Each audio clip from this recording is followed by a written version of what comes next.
Hey, so hi everyone. Welcome back to this channel. So in today's video, I'm gonna discuss the whole problem of biweekly contest 134. And I think within 45 minutes, I able to solve all the problem. And all the problem was very nice. So in this video, I will gonna start with the problem B. Then I will move to problem C and A because both C and A are similar problem. And then I will move to the last problem, that is number of subarrays with and value of k. So first of all, I want to explain the problem B. So it is also a very good problem. So before explaining you the solution, I would like to just explain the problem statement briefly कि ये problem क्या बोल रखा है. So let me explain it briefly कि ये problem क्या बोल रखा है. तो इस problem में ये बोल रखा है कि initially एक तुम्हारे पास एक array दिया होगा ARR, जिसमें enemy का कुछ energy होगा. For example energy 1, energy 2, energy 3 and energy 4. Means there are 4 enemies which are in front of you. अब क्या बोल रखा है कि तुम्हारे पास एक पॉइंट वैल्यू होता है जिसका इनिशियल वैल्यू 0 होता है, और तुम्हारे पास एक करंट एनर्जी भी होता है जो तुम्हें पहले से दिया होगा. अब तुम दो ऑपरेशन कर सकते हो. दो ऑपरेशन कुछ इस प्रकार कि तुम कोई सा भी एक अनमार्क्ड एनिमी को पकड़ोगे. अनमार्क्ड एनिमी मतलब जिसे अभी तक हम मार्क नहीं किए, ठीक है. तो अभी इनिशियली तुम्हारा सारा का सारा एनिमी अनमार्क होगा, तो हम कोई सा भी एक अनमार्क्ड एनिमी को पकड़ेंगे और उससे क्या होगा कि हम अपना एनर्जी वो गिवन एनिमी से डाउन कर लेंगे. कोई सा भी एक एनिमी पकड़ेंगे EI जिसका एनर्जी EI है, उससे हम अपना एनर्जी डाउन कर लेंगे. तो मेरा फाइनल एनर्जी बचेगा CE माइनस EI, और मेरा साथ ही साथ एक पॉइंट बढ़ जाएगा, दैट इज P तुम्हारा हो जाएगा 1 इनिशियली. अब क्या बोल रहा है तुम्हारा सेकंड ऑपरेशन में कि अगर तुम्हारे पास एटलीस्ट 1 पॉइंट है, एटलीस्ट 1 पॉइंट है, तो तुम कोई सा भी एक अनमार्क्ड एनिमी पकड़ोगे. जैसे मान लो हम इनिशियली E3 को पकड़े थे और उससे मेरा एनर्जी डाउन हो गया, that is CE minus E3 बना, और मेरा पॉइंट 1 से बढ़ गया. अब हम क्या करेंगे कि कोई सा भी एक अनमार्क्ड एनिमी पकड़ेंगे और उससे हम अपना पावर बढ़ा लेंगे. जैसे मान लो E2 अभी अनमार्क्ड है, E1 भी अनमार्क्ड है, E3 भी अनमार्क्ड है और E4 भी अनमार्क्ड है. तो इन सभी में से कोई सा भी एक अनमार्क्ड एनिमी पकड़ेंगे और उतना एनर्जी हम अपना करंट एनर्जी में ऐड कर सकते हैं. और क्योंकि हम उस एनर्जी को ऐड करेंगे तो वो मार्क हो जाएगा. तो जैसे मान लो हम E2 को पकड़ते हैं और E2 एनिमी का एनर्जी हम अपने में ऐड कर लेते हैं, तो मेरा ओवरऑल एनर्जी क्या रहेगा अभी CE that is current energy minus E3 plus E2. अब क्योंकि हम E2 का एनर्जी अपने में ऐड किए हैं तो E2 को मार्क कर देंगे ताकि आप दूसरा बार E2 का एनर्जी हम अपने में ऐड ऑन नहीं कर सकते. तो तुमको ये दोनों ऑपरेशन करके बताना है कि तुम मैक्सिमम पॉइंट कितना अचीव कर सकते हो. ठीक है, मैक्सिमम पॉइंट कितना अचीव कर सकते हो. और पॉइंट कैसे मिलेगा कि हम कोई सा भी एक एनिमी को पकड़ेंगे और उतना पावर हम अपने करंट एनर्जी से घटाएंगे, और क्योंकि वो करंट एनर्जी से घटेगा तो मेरा पॉइंट एक बढ़ जाएगा जैसे हम पहला स्टेप किए थे. तो तुमको फाइनली बताना है कि तुम्हारा मैक्सिमम पॉइंट कितना बन सकता है. So this was the problem statement. Now I gonna move to its solution, like how you gonna approach this kind of problem. So let's move to its solution कि इसका सॉल्यूशन क्या होगा और कैसे हम अप्रोच करेंगे इस टाइप ऑफ प्रॉब्लम को. तो तुम अगर अपना फर्स्ट टेस्ट केस देखोगे तो उसमें एनिमी का एनर्जी था तुम्हारे पास 3 2 2, और तुम्हारा जो करंट एनर्जी था वो था 2. करंट एनर्जी वो था तुम्हारे पास 2, और तुम्हारा इनिशियल पॉइंट तो जीरो ही होगा, जो तुमको पता ही है कि तुम्हारा इनिशियल पॉइंट तो जीरो ही होगा. और यही चीज को मैक्सिमाइज करके हमको बताना है कि मैक्सिमम हम इनिशियल पॉइंट कितना बना सकते हैं. तो तुम्हारे पास दो काइंड ऑफ ऑपरेशन था. तो तुम्हारा पहला ऑपरेशन ये था कि तुम कोई सा भी एक अनमार्क्ड एनिमी को पकड़ोगे, और अगर तुम्हारा करंट एनर्जी एनिमी के एनर्जी से बड़ा या बराबर होगा तो तुम उस एनिमी का एनर्जी से अपना करंट एनर्जी माइनस करोगे, और साथ ही साथ तुम्हारा पॉइंट 1 से इंक्रीमेंट हो जाएगा. तो ये था तुम्हारा पहला ऑपरेशन. और वही अगर तुम्हारा सेकंड ऑपरेशन देखा जाए तो वो बोलता है कि सिंपली तुम कोई सा भी एक अनमार्क्ड एनिमी को पकड़ोगे और उसका एनर्जी तुम अपने करंट एनर्जी में ऐड ऑन कर दोगे. तो सिंपली ये चीज करके बताना है तुम्हारा मैक्सिमम पॉइंट कितना होगा. बट तुम सेकंड ऑपरेशन तभी यूज कर सकते हैं जब तुम्हारा P दैट इज पॉइंट का वैल्यू ग्रेटर देन 0 होगा, मींस 1 होगा, कि if you have at least 1 point तभी तुम अनमार्क्ड एनिमी को पकड़ोगे और उसका जितना भी पॉइंट होगा वो तुम खुद में ऐड ऑन कर दोगे. ठीक है, तो तुम एक बात बताओ कि तुम्हारे पास जितना भी एनिमी है वो तो सारा अनमार्क्ड है, वो सारा अनमार्क्ड है. तो क्या तुम फर्स्ट टाइम में ही सेकंड ऑपरेशन यूज कर पाओगे क्या? नहीं कर पाएंगे भैया. ऐसा क्यों? क्योंकि तुम्हारा पॉइंट इनिशियली 0 है. क्योंकि मेरा पॉइंट इनिशियली 0 है और ये बोल रखा है कि सेकंड ऑपरेशन तभी तुम यूज कर पाओगे जब तुम्हारा पॉइंट ग्रेटर देन 0 होगा. तो यहाँ से एक बात तो पता चल गया कि भैया हम सेकंड ऑपरेशन यूज नहीं कर पाएंगे. तो तुमको ये तो समझ आ गया कि तुम सेकंड ऑपरेशन तभी यूज कर सकते हो जब तुम्हारा पॉइंट ग्रेटर देन 0 होगा, दैट इज 1 या 1 से बड़ा होगा, तभी तुम सेकंड ऑपरेशन यूज कर सकते हो. लेकिन तुमको उससे पहले फर्स्ट ऑपरेशन यूज करना पड़ेगा. और फर्स्ट ऑपरेशन में क्या हो रहा है कि तुम कोई सा भी एक अनमार्क्ड एनिमी चूज करोगे, एंड इनिशियली तुम्हारा सारा का सारा एनिमी अनमार्क्ड है. तो इनमें से कोई सा भी एक एनिमी यूज करोगे और उसका पावर तुम खुद के energy say that is current energy से सब्ट्रैक्ट करोगे. कोई सा भी एक एनिमी एनर्जी हम लेते हैं और उसको हम करंट एनर्जी से सब्ट्रैक्ट करते हैं, और इससे मेरा क्या होगा कि पावर तुम्हारा बढ़ेगा. ठीक है भैया, पावर मेरा बढ़ेगा. तो तुम एक बात बताओ यहाँ पे एक्चुअली में क्या कर रहे हो कि तुम्हारा जो करंट एनर्जी है उसमें से हम एनिमी का एनर्जी घटा रहे हैं. क्योंकि वो घटा रहे तो मेरा साथ ही साथ पावर बढ़ रहा है. तो अगर तुम्हारे पास करंट एनर्जी इनिशियली इस टेस्ट केस में 0 होता है या 1 होता है तो क्या तुम फर्स्ट ऑपरेशन यूज कर पाओगे? नहीं कर पाएंगे भैया. इसलिए नहीं कर पाएंगे क्योंकि मेरा करंट एनर्जी अगर 0 हो जाता है या करंट एनर्जी 1 हो जाता है तो हम अपना पॉइंट बढ़ा ही नहीं सकते. कोई सा भी एनिमी को यूज करके हम अपना पॉइंट बढ़ा ही नहीं सकते. इसलिए नहीं बढ़ा सकते हैं क्योंकि सारा एनिमी का पावर मिनिमम 2 से ही स्टार्ट हो रहा है, तो हम अपना पॉइंट बढ़ा नहीं सकते. तो यहाँ से देखा कि तुम्हारा सबसे पहले बेस केस लगेगा ये जो तुम्हारा एनिमी का एनर्जी है उसका जो सबसे मिनिमम एनर्जी अगर मेरे करंट एनर्जी से बड़ा है तो आंसर हो जाएगा 0. इस बात को गौर से सुनो कि तुम्हारा एनिमी का एनर्जी जो कि सबसे मिनिमम एनर्जी है यहाँ पे 2, वो अगर तुम्हारा करंट एनर्जी से बड़ा हो जाता है, क्योंकि यहाँ बराबर है तो ठीक है, बट बड़ा हो जाता है मींस करंट एनर्जी मेरा 0 या 1 रहता है, तब तो हम कोई सा भी एनिमी को यूज नहीं कर पाते, और क्योंकि हम कोई सा भी एनिमी को यूज नहीं कर पाएंगे तो मेरा पावर बढ़ेगा नहीं। अब क्योंकि मेरा पावर बढ़ेगा ही नहीं तो हम फर्स्ट ऑपरेशन को यूज नहीं कर रहे हैं, तो मेरा आंसर हो जाएगा 0, मुझे 0 रिटर्न करना पड़ेगा, ये मेरा बेस केस है। और अगर मेरा ऐसा नहीं है तो इसका मतलब कि हम सबसे पहले उस एनिमी को यूज करेंगे जिसका पावर सबसे कम हो। इस बात को गौर से समझो कि मेरा करंट एनर्जी यहाँ पे 2 है, तो हम सबसे पहले उस एनिमी को पकड़ेंगे जिसका पावर सबसे छोटा है, ताकि हम चाहते हैं कि करंट एनर्जी को हम कम से कम खपत करें, ताकि हम अपना पॉइंट को एटलीस्ट 1 बढ़ाएं। तो यहाँ पे तुम्हारा करंट एनर्जी 2 है, तो तुम्हारा ओवरऑल एनिमी में सबसे कम एनर्जी किस एनिमी का है, तो तुम्हारा सेकंड और थर्ड एनिमी का पावर सबसे कम है, तो हम 2 - 2 करेंगे तो तुम्हारा करंट एनर्जी बन जाएगा 0, तुम्हारा करंट एनर्जी हो जाएगा 0। अब क्योंकि हम एक बार फर्स्ट ऑपरेशन किए तुम्हारा पावर बढ़ जाएगा 0 से 1, तुम्हारा पावर बन गया 0 से 1। अब क्योंकि तुम्हारा पावर 0 से 1 बना है तो अब तो तुम सेकंड ऑपरेशन यूज कर सकते हो, सेकंड ऑपरेशन अब तो यूज कर सकते हैं। तो सेकंड ऑपरेशन में क्या बोल रखा है कि जैसे ही तुम्हारा पावर 0 से बड़ा हो जाता है तो तुम कोई सा भी अनमार्क्ड एनिमी को लोगे और उससे अपना करंट एनर्जी बढ़ाओगे।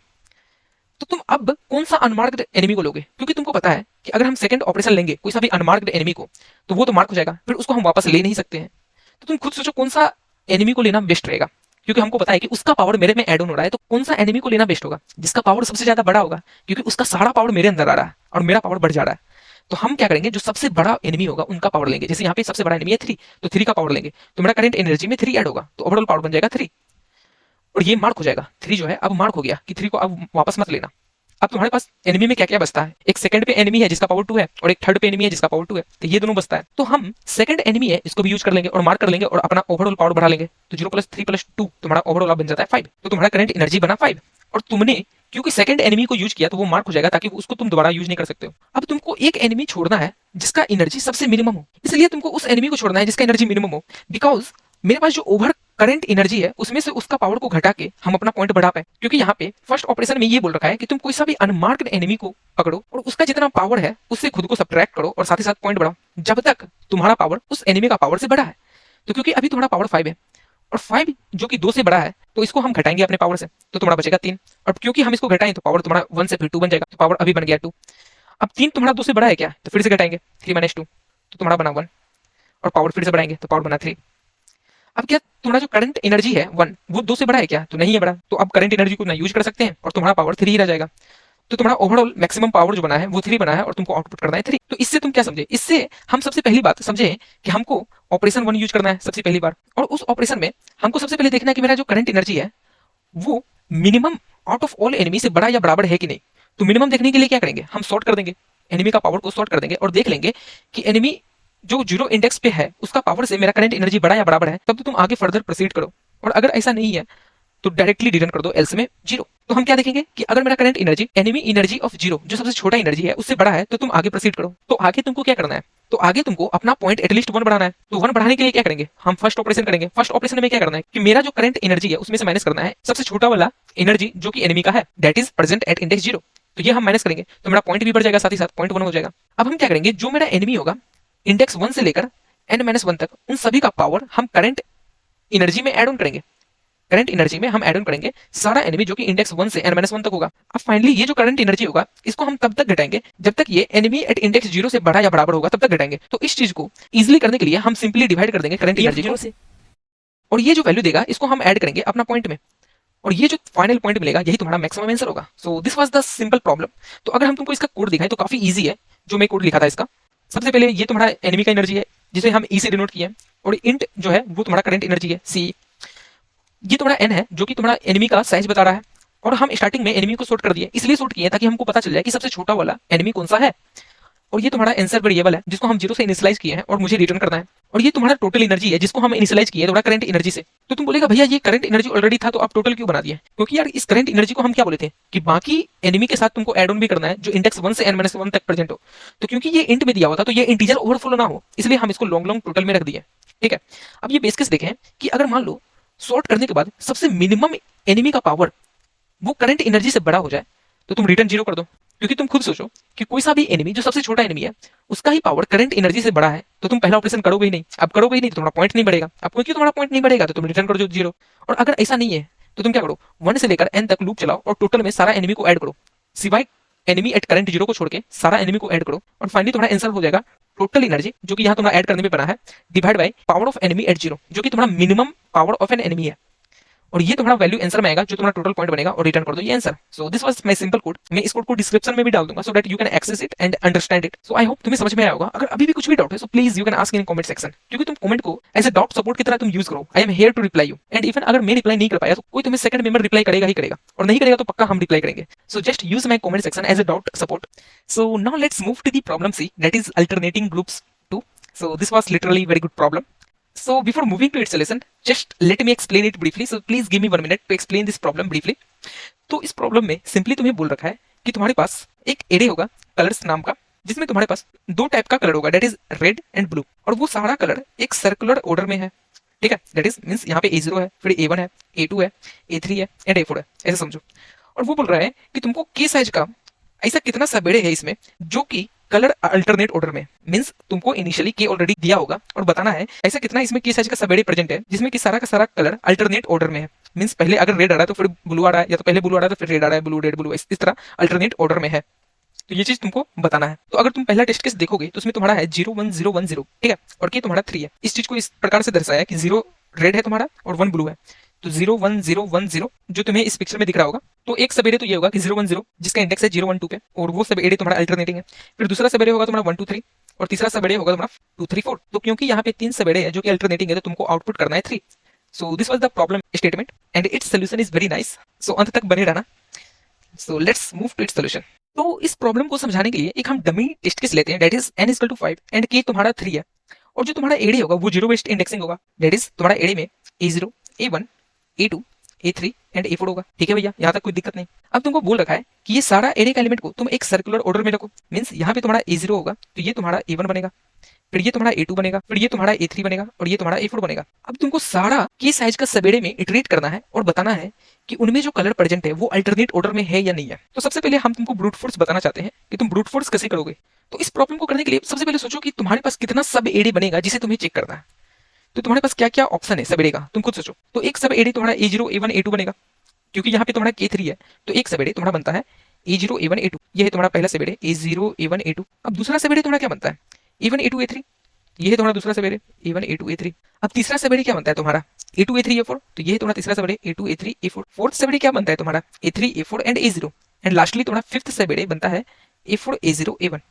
तो ये है तुम्हारा टोटल सबेरे। यहाँ तो कोई दिक्कत नहीं। तो तुम खुद सोचो कि तुम एक्चुअली में इस फिगर को विजुअलाइज करो इस एरे में कि तुम एक्चुअली में किए क्या, कि तुम एक बार A0 से स्टार्ट हुए और यहाँ से तुम सब एरे को लिए। तो यहाँ से सब एरे क्या क्या बनता है तुम्हारा A0 A1 A2। फिर एक बार तुम A1 से स्टार्ट किए और यहाँ से तुम्हारा 3 साइज का सबेरे बनता है that is A1 A2 A3। फिर तुम एक बार क्या किए A2 से स्टार्ट किए और यहाँ से तुम 3 साइज का सबेरे बनाए that is A2 A3 A4। फिर एक बार क्या किए तुम कि A3 से स्टार्ट किए और यहाँ से सबेरे स्टार्ट किए।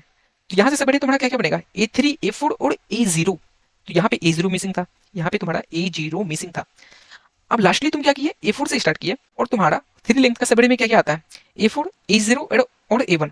तो A1 यहाँ पे नहीं है जो कि मिसिंग है तो उसको तुम यहाँ पे भरो A1 और ये तुम्हारा लास्ट सबेरे बनता है A4 A0 A1। तो टोटल तुम्हारा सबेरे बनता है 5 इसलिए बनता है क्योंकि n5 दिया हुआ है और तुम हर इंडेक्स के लिए तुम ये पता कर रहे हो कि क्या वो सब एरे तुम्हारे आंसर में है जो कि स्टार्ट उसी इंडेक्स से होता है। जैसे 0 इंडेक्स से होता है तो वो सब एरे क्या तुम्हारा अल्टरनेटिंग है क्या, जो सब एरे 1 इंडेक्स से स्टार्ट होता है वो क्या अल्टरनेटिंग है क्या, जो सब एरे 2 से स्टार्ट होता है वो अल्टरनेटिंग है क्या, जो 3 से फिर 4 से। तो यही चीज चेक कर रहे हो।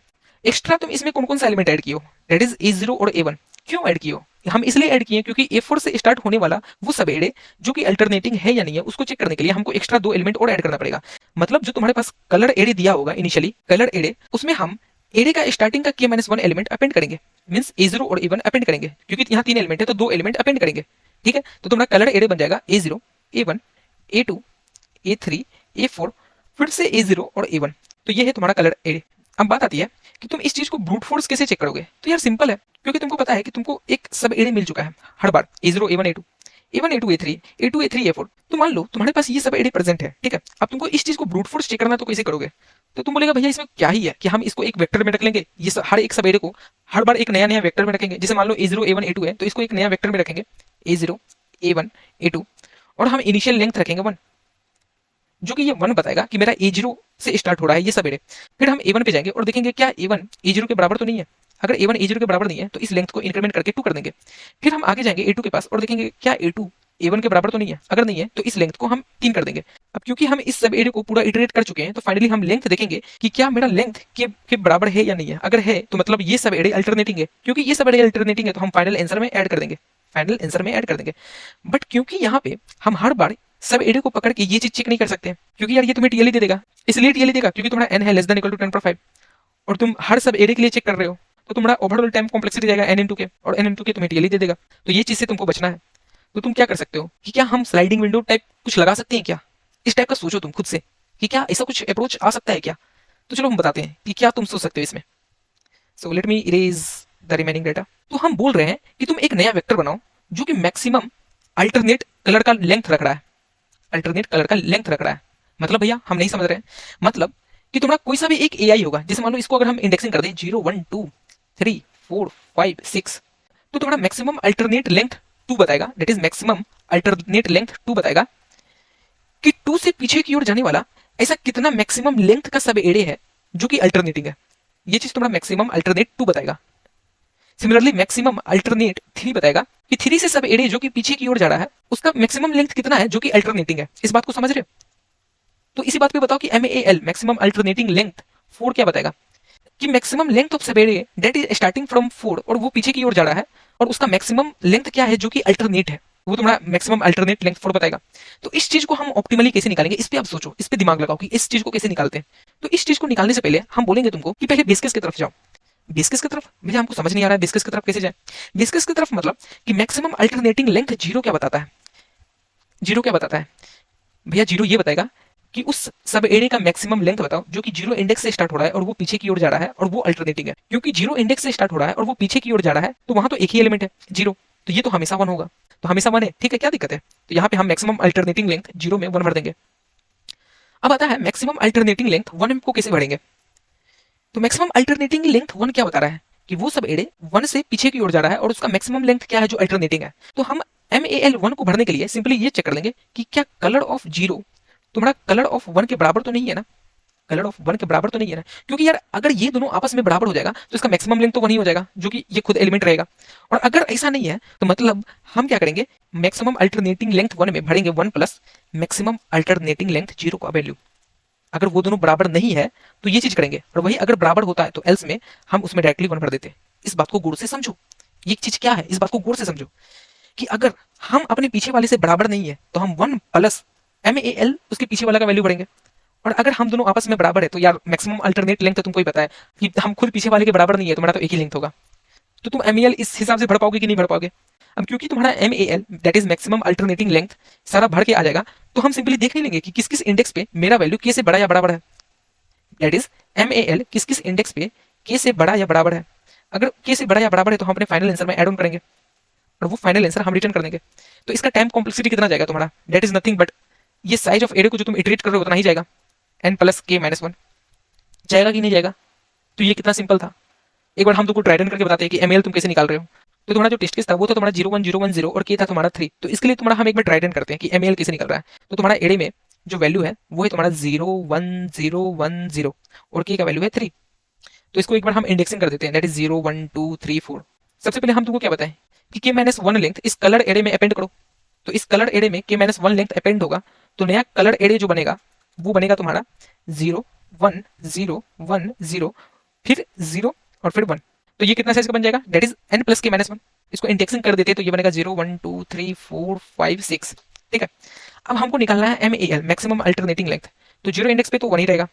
अब 1 इंडेक्स पे क्या देखेंगे कि क्या तुम आपस में बराबर हो, नहीं है, तो हम 1 प्लस जो मेरे पीछे वाला वैल्यू होगा उसको ऐड ऑन कर देंगे। तो तुम्हारा 1 प्लस पीछे वाला वैल्यू ऐड करने पे क्या आ रहा है 2, तो यहाँ पे 2 आ जाएगा। फिर हम आगे बढ़ेंगे और देखेंगे क्या तुम आपस में बराबर हो, नहीं है, तो तुम कितना ऐड करो 1 प्लस पीछे का वैल्यू, तो 1 प्लस 2 क्या बन जाएगा 3।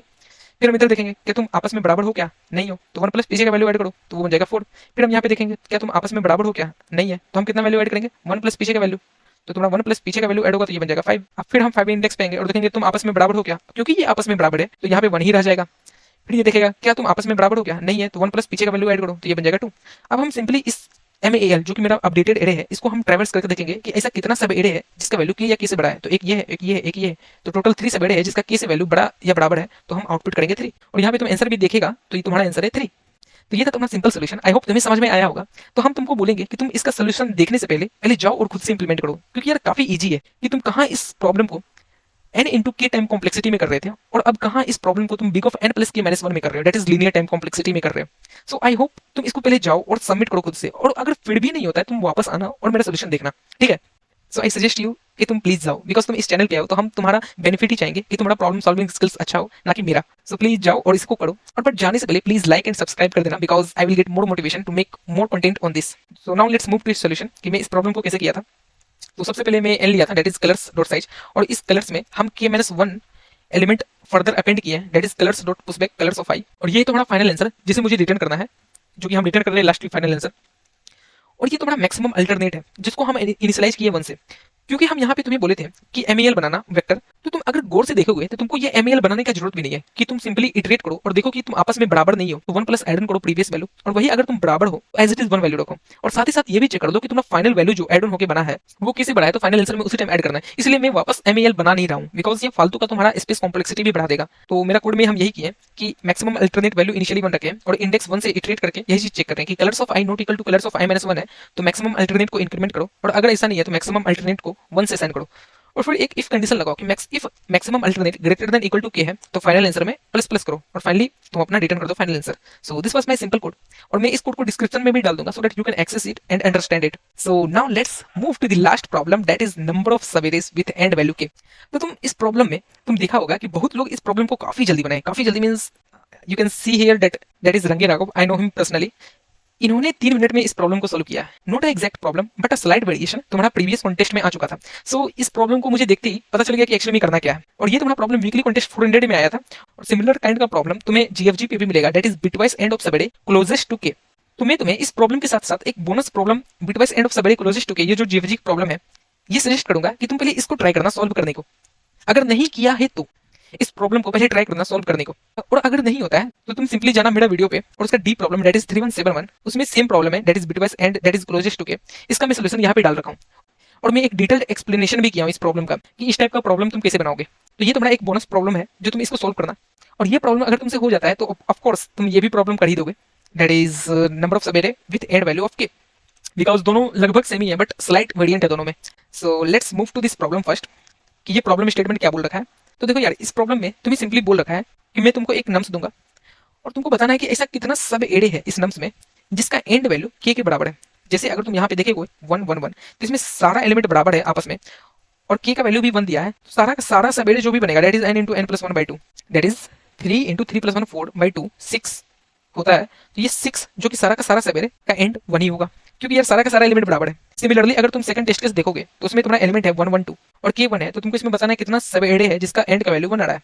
तो एक तो तुम्हारा 1 बनेगा सब एड़े, एक सब एड़े ये वाला 1 बनेगा जो कि सेकंड इंडेक्स से स्टार्ट हो रहा है, और एक सब एड़े बनेगा तुम्हारा 1 1। तो ये तुमको टोटल आउटपुट करना है 3। So this was the problem statement. अब हम इसका एक्चुअल सॉल्यूशन की तरफ बढ़ते हैं कि तुम how you gonna approach it's solution, और मैं इस प्रॉब्लम को सेगमेंट ट्री से किया हूँ। सो तुम्हें इस प्रॉब्लम को करने के लिए बेसिक सेगमेंट ट्री आना चाहिए। बेसिक सेगमेंट ट्री मतलब अगर तुमसे कोई पूछ दे कि गिवन एरे में एल से आर के बीच में मैक्सिमम एलिमेंट क्या होगा या मिनिमम एलिमेंट क्या होगा या फिर सम क्या होगा, ये सारा चीज एक बेसिक सेगमेंट ट्री के अंदर आता है। तो अगर तुमको बेसिक सेगमेंट ट्री रिवाइज भी करना है कि भैया मैं बेसिक सेगमेंट ट्री कहाँ से पढ़ूँ और मैं प्रॉब्लम कहाँ से प्रैक्टिस करूँ, तो मैं उसके लिए भी वीडियो बनाया था रिसेंटली कि तुम बेसिक सेगमेंट ट्री कहाँ से प्रैक्टिस कर पाओगे। सो आई थिंक इस वीडियो में ही मैं डाला था कि the effective resources you can follow for the segment tree. तो मैं प्रॉब्लम सेट भी दिया था सीएससीएस प्रॉब्लम सेट का और कोड फोर्सेस एडू सेक्शन का, तो तुम यहाँ से प्रैक्टिस कर सकते हो segment tree, basic segment tree. So now let's move to it solution कि तुम इस प्रॉब्लम को सेगमेंट्री से कैसे करोगे। तो इस प्रॉब्लम को करने के लिए सबसे पहले तुमको एंड ऑपरेशन का कुछ प्रॉपर्टी ध्यान में रखना पड़ेगा कि एंड ऑपरेशन में क्या क्या प्रॉपर्टी होता है और क्या चीज ध्यान में रखना पड़ेगा। तो सबसे पहली बात कि तुम अगर एक्स एंड वाई कर रहे हो तो ये चीज हमेशा तुम्हारा मिनिमम होगा एक्स वाई से, मतलब अगर तुम एक्स एंड वाई का वैल्यू कैलकुलेट करोगे then it should be always less than equal to minimum of X Y. तो इसका मतलब हमको ये समझ में आ रहा है कि मेरे पास एक एरे दिया होगा A1 A2 A3 A4 A5, ठीक है। अगर मान लो ये तुम्हारे पास एक डमी एरे दिया होगा, तो अगर हम तुमको बोलते हैं कि तुम A2 से एक ऐसा सब एरे स्टार्ट करो जो राइट साइड जा रहा है और उसका एंड वैल्यू के आना चाहिए, ठीक है। इस बात को गौर से सुनना कि हम A2 से स्टार्ट किए सब एरे और वो राइट साइड जा रहा है और हमको पता करना है कि उसका एंड के बराबर आना चाहिए, ठीक है। ये चीज पता करना है। तो हम तुमको अभी जस्ट क्या प्रॉपर्टी बताएं कि x एंड y का एंड निकालोगे तो वो हमेशा less than equal to minimum of x y बनेगा। मतलब अगर तुम A2 से सब एरे स्टार्ट किए और A2 पे ही एंड किए तो तुम्हारा यहाँ पे एंड क्या रहेगा, तो यहाँ पे तुम्हारा and as it is A2 ही रहेगा। वही तुम A2 से स्टार्ट किए सवेरे और A3 तक एंड किए, तो यहाँ पे तुम्हारा एंड क्या होगा? तो यहाँ पे तुम्हारा and less than equal to minimum of A2, A3 रहेगा। अच्छा भैया, अगर मान लो A2 से स्टार्ट किया, A3, A4 ये 3 लेंथ का सबएरे ले रहे हैं, तो इसका एंड का वैल्यू क्या होगा? तो भैया ये less than equal to minimum of A2, A3 and A4 होगा। अच्छा, अब लास्टली हमको बताओ कि A2 से स्टार्ट किए और ये A3, A4, A5 तक जाएगा, तो इसका एंड वैल्यू क्या होगा? तो भैया ये less than equal to minimum of A2, A3, A4 and A5 होगा। तो यहाँ से तुमको ग्राफ क्या दिख रहा है कि जैसे जैसे हम दूर बढ़ते जाएंगे, इस बात को गौर से सुनो, कि जैसे जैसे हम अपने से दूर जाएंगे वैसे वैसे मेरा एंड का वैल्यू घटने लगेगा। मतलब तुम्हारा इनिशियल एंड अगर A2 है, इनिशियल एंड A2 है, और तुम्हारा इंडेक्स यहाँ पे, अगर हम इसको ग्राफिकल रिप्रेजेंटेशन कर रहे हैं कि यहाँ पे तुम्हारा इंडेक्स है और यहाँ पे तुम्हारा एंड वैल्यू है, तो हम जैसे जैसे दूर जा रहे हैं वैसे वैसे तुम्हारा एंड का वैल्यू घटते जा रहा है। ये मे भी बराबर होगा, मे भी घटेगा, मे भी बराबर होगा, मे भी घटेगा, बट जस्ट तुम्हारा ग्राफ मोनोटोनिक बन रहा है। तो अगर तुम मुझे फॉलो कर रहा होगा मेरा सारा वीडियो, तो उसमें हम एक कोड फोर्सेस का सोल्यूशन में बाइनरी सर्च का प्रॉब्लम पिकअप किए थे और उसको काफी अच्छा से समझाए थे कि तुम कैसे पकड़ोगे कि कोई भी प्रॉब्लम बाइनरी सर्च का है या नहीं है। और उस चीज को पकड़ने के लिए तुमको हमेशा ये ग्राफ माइंड में रखना पड़ेगा कि तुम्हारा ग्राफ मोनोटोनिक बन रहा है या नहीं बन रहा है। आई गेस वो तुम्हारा वीडियो ये है फाइनल बॉस, जो कि तुम्हारा डिवीजन 4 कोड फोर्सेस अराउंड 952 में आया था। और इस वीडियो में हम काफी अच्छा से बाइनरी सर्च बताए थे कि तुम कैसे पकड़ोगे कि कोई सा भी प्रॉब्लम बाइनरी सर्च का है, उसमें अगर ग्राफ मोनोटोनिक है तो बाइनरी सर्च है, अगर नहीं है तो बाइनरी सर्च नहीं है। तो यहाँ पे तुमको क्या दिखा, इस ग्राफ में मोनोटोनिक फंक्शन बन रहा है। तो अगर तुमको बाइनरी सर्च भी पढ़ना होगा तो तुम इस वीडियो को देख सकते हो, काफी मैं इसमें डिटेल एक्सप्लेन किया था बाइनरी सर्च के बारे में, और ये प्रॉब्लम काफी अच्छा है फाइनल बॉस, तो तुम यहाँ से भी समझ सकते हो बाइनरी सर्च अच्छे से। सो एनी हाउ, इस प्रॉब्लम पे पहले आते हैं। तो तुमको ये ग्राफ क्या दिखा, ये मोनोटोनिक है। अब क्योंकि ये तुम्हारा ग्राफ मोनोटोनिक है, तो यहाँ पे हमको दिख गया कि बाइनरी सर्च लगाना है, बट हाउ, हम कैसे लगाएंगे बाइनरी सर्च? तो सिंपल है, तो तुम इस प्रकार से यहाँ बाइनरी सर्च लगाओगे। Let me erase this all. तो ये इतना सिंपल है कि जैसे मान लो तुम्हारा सब एरे A2 से स्टार्ट हो रहा है, ठीक है। अब तुमको पता करना है कि A2 से स्टार्ट होने वाला सब एरे का एंड का वैल्यू के के बराबर कौन कौन सा सब एरे दे रहा है। तो तुम खुद सोचो कि तुमको इस रेंज में बाइनरी सर्च लगाना है, जिसमें तुम्हारा L बनेगा 2 और R बनेगा तुम्हारा 5, अगर हम 1 to बेस्ड इंडेक्सिंग करते हैं तो इस समय के लिए तुम्हारा मिड क्या आएगा? That is L plus R divide by 2। तो 5 प्लस 2 क्या होता है तुम्हारा 7, 7 डिवाइड बाई 2 3 आएगा। तो हम A2 से A3 का पहले एंड पूछेंगे। मान लो A2 से A3 का एंड तुमको सेगमेंट्री दे दिया कि A2 से A3 का एंड क्या होता है, तो वो तो तुम्हें सेगमेंट्री दे देगा इजीली, क्योंकि तुम सेगमेंट्री से क्या पूछते हो कि किसी रेंज का एंड क्या होता है, वही पूछते हैं ना कि किसी रेंज का एंड क्या होता है। तो A2 से A3 का रेंज तुम्हें सेगमेंट्री देगा। अब उस एंड को हम ये चीज चेक कर रहे हैं कि वो जो एंड आया है मेरा, उस एंड का वैल्यू मान लेते हैं हम कैपिटल एंड। अगर वो एंड तुम्हारा के से बड़ा है, इसका मतलब के पहुंचने के लिए हमको राइट साइड जाना पड़ेगा। इस बात को गौर से समझो, क्योंकि हम यहाँ पे तुमको ग्राफिकल रिप्रेजेंटेशन में बताए थे कि जैसे जैसे दूर जाओगे वैसे वैसे तुम्हारा एंड का वैल्यू घटते जाएगा। तो हम अभी मिड पे थे, मिड का वैल्यू आया 3, तो हम A2 से A3 का एंड मांगे तो वो आया तुमको ये एंड। और देखिए कि एंड अगर तुम्हारा के से बड़ा है तो हमको ये चीज तो पता चल गया कि मेरा एंड और आगे मिलेगा। तो क्योंकि मेरा एंड आगे मिलेगा तो हम L को चेंज करेंगे मिड प्लस 1, तो L को चेंज करेंगे मिड प्लस 1, तो L बन जाएगा 4 और R एज इट इज 5 रहेगा। तो अब फिर इसके लिए अब हम इसके लिए मिड निकालते हैं, तो इसके लिए मिड क्या आएगा तुम्हारा L plus R divide by 2, तो 5 plus 4 divide by 2 9 by 2 that is 4। तो तुम्हारा इस बार मिड आया 4, तो तुम्हारा मिड आया इस बार 4।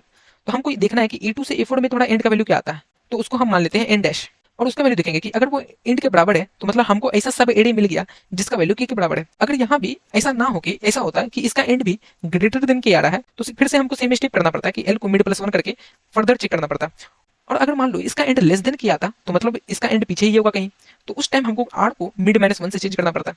तो इससे तो हमको ये पता चल गया कि हमको अगर कोई बोलेगा कि के एंड प्रेजेंट है या नहीं है वो तो निकाल लेंगे, लेकिन हमको इस क्वेश्चन में ये नहीं पूछा है कि के एंड तुमको निकालना है, बट हमको इस प्रॉब्लम में ये पूछा गया है कि ऐसा कितना सब एरे है जिसका एंड का वैल्यू क्या है, तो उस चीज को कैसे निकालेंगे? तो यार सिंपल है, उस चीज को निकालने के लिए तुमको ये करना पड़ेगा कि जैसे मान लो कोई एक हम बड़ा सा एक एरे लेते हैं, ठीक है। तो उस चीज को निकालने के लिए हम कोई सा भी एक बड़ा सा टेस्ट केस लेते हैं। एरे में एलिमेंट होगा तुम्हारा A1, A2, A3, A4, A5, A6, A7, A8, A9, A10, ठीक है। अब मान लो तुम क्या कर रहे हो एक्चुअली में, हर बार एक इंडेक्स पे जा रहे हो और देख रहे हो कि उसका राइट साइड में ऐसा कितना सब एरे है जिसका एंड का वैल्यू क्या है। तो हम एक एज्यूम करते हैं कि A2 से स्टार्ट होने वाला हम सारा सब एरे के लिए चेक कर रहे हैं कि ऐसा कितना सब एरे है जिसका एंड का वैल्यू क्या है, और उसका आंसर तुम्हारे पास आता है कि A2 से लेकर A5 में सारा एंड का वैल्यू क्या है, A2 से लेकर A6 में सारा एंड का वैल्यू क्या है, A2 से लेकर A7 में उन सभी सब एरे का एंड का वैल्यू क्या है। तो मतलब इस रेंज में सारा सब एरे देखा जाए तो इसका वैल्यू क्या है।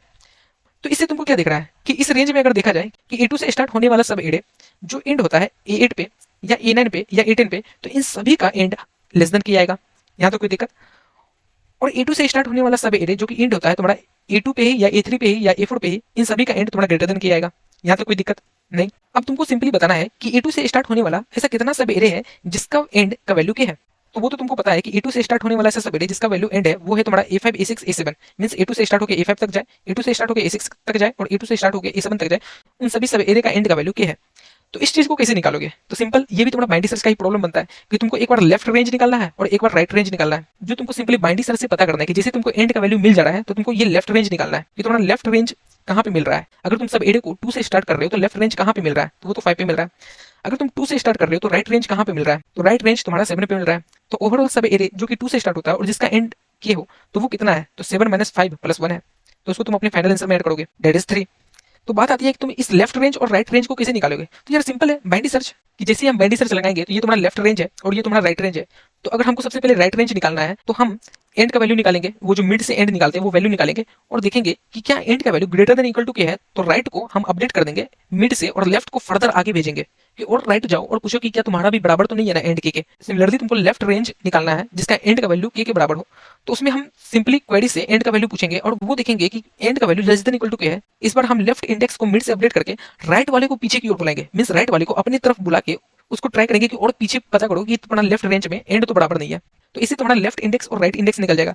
अब क्योंकि तुम्हारा लेफ्ट इंडेक्स राइट इंडेक्स निकल जाएगा तो तुम सिंपली आंसर में right index minus left index plus 1 करोगे तो वो सारा रेंज नहीं दे देगा उन सभी सवेरे का जो कि 2 से स्टार्ट होता है। तो यही हम सेम चीज हम हर एक इंडेक्स के लिए करेंगे कि A1 से स्टार्ट होने वाला सारा सब एरे में तुम हमको लेफ्ट रेंज दो और राइट रेंज दो जिसका एंड का वैल्यू के बराबर है। सिमिलरली 2 इंडेक्स से स्टार्ट होने वाला सब एरे में तुम हमको लेफ्ट रेंज दो और राइट रेंज दो जिसका एंड का वैल्यू क्या हो। सिमिलरली 3 इंडेक्स से स्टार्ट होने वाला सब एरे में तुम हमको लेफ्ट रेंज दो और राइट रेंज दो जिसका एंड का वैल्यू क्या हो। तो इससे तुम्हारा सारा सब एरे चेक नहीं हो जाएगा। तो अगर तुम इसका टाइम कॉम्प्लेक्सिटी देखोगे तो तुम एक्चुअली में क्या कर रहे हो कि इसको तुम सिंपली इटरेट कर रहे हो 1 से लेकर n तक और उसमें तुम बाइनरी सर्च लगा रहे हो और बाइनरी सर्च में भी फर्दर तुम सेगमेंट ट्री से क्वेरी पूछ रहे हो तो उसका भी तुमको लॉग इन टाइम कॉम्प्लेक्सिटी जा रहा है। तो तुम्हारा ओवरऑल टाइम कॉम्प्लेक्सिटी कितना जाएगा, n log of n square, जो कि तुम्हारा n स्क्वायर है नहीं और तुम्हारा पास हो जाएगा। तो यही था मेरा सिंपल लॉजिक इस प्रॉब्लम के पीछे। So let me show you my code. तो ये रहा मेरा कोड। तो सबसे पहले मैं एक सेगमेंट ट्री बनाया हूँ, सेग ट्री, और ये एरे है जो इनिशियल इनपुट ऑफ डाटा रख रहा है वेक्टर का। तो मैं एक लॉन्ग आंसर वेरिएबल बनाया हूँ जो फाइनल आंसर रिटर्न कर रहा है कि कितना सब एरे है जिसका एंड का वैल्यू क्या है। और ये एरे में हम डेटा ले रहे हैं और सेगमेंट ट्री को डिसाइड कर रहे हैं फॉरेन से। इसके पीछे भी लॉजिक है कि सेगमेंट ट्री का साइज फॉरेन ही क्यों रहता है, इसके पीछे एक अच्छा लॉजिक है। और फाइनली मैं बिल्ड किया हूँ सेगमेंट ट्री को using a build function of A segment tree.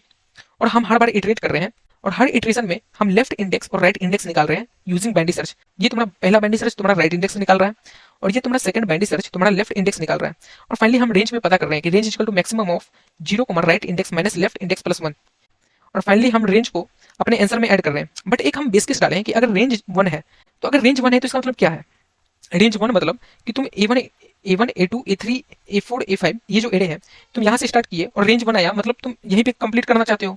और दूसरा तरीका है कि तुम A2 से स्टार्ट किए और A4 पे ही एंड करना चाहते हो, मतलब यहाँ तुम्हारा लेफ्ट रेंज बराबर राइट रेंज होगा। वही चीज चेक की है कि अगर मेरा V ऑफ I के बराबर है तो आंसर प्लस प्लस करो, वरना तुम्हारा लेफ्ट इंडेक्स I के बराबर नहीं है तो मतलब ये कहीं एग्जिस्ट करता हो यहाँ, उस केस में आंसर को प्लस प्लस करो। तो ये मेरा बेस केस था कि अगर रेंज 1 है तो।